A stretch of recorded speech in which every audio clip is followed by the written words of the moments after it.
लागे मिजाज आज सही नहीं है, महलू मठाई तो दही नहीं है। पहले में चीनी जैसे घोले राजा जी, घोले राजा जी।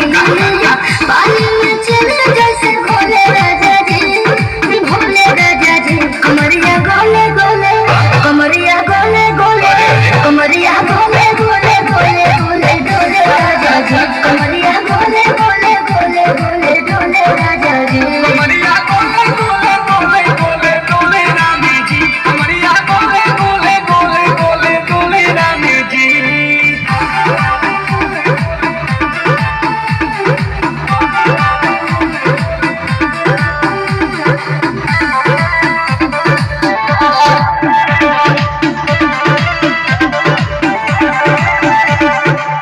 लागलू ऐठे आ कोहरा में बैठे, करे करे जा धक्का धक।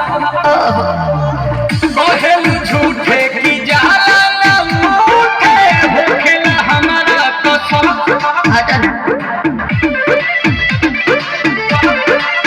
सुनो ना ये जी सैया, दवा हमरे जी सैया, फटाफट ला दो जाके मेरे ना जी सैया। बात तू मीठी मीठी बोले राजा जी, बोले राजा जी। बात तू मीठी मीठी बोले राजा जी, बोले राजा जी। कमरिया बोले बोले, कमरिया बोले बोले, कमरिया बोले बोले बोले बोले बोले राजा जी। कमरिया बोले बोले बोले बोले बोले राजा जी। कमरिया गोले गोले गोले गोले डोले रानी जी, कमरिया गोले गोले गोले गोले डोले रानी जी।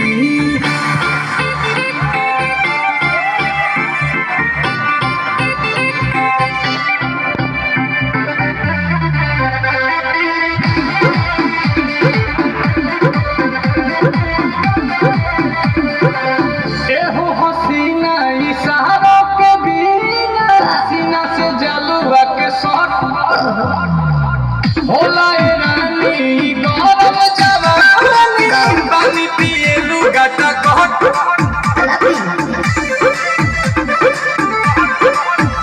या कमरे में चलो जरा सा मोहब्बत मानो, कि तुम हो सीधे साधे तुम्हें हूँ ठमक छलो।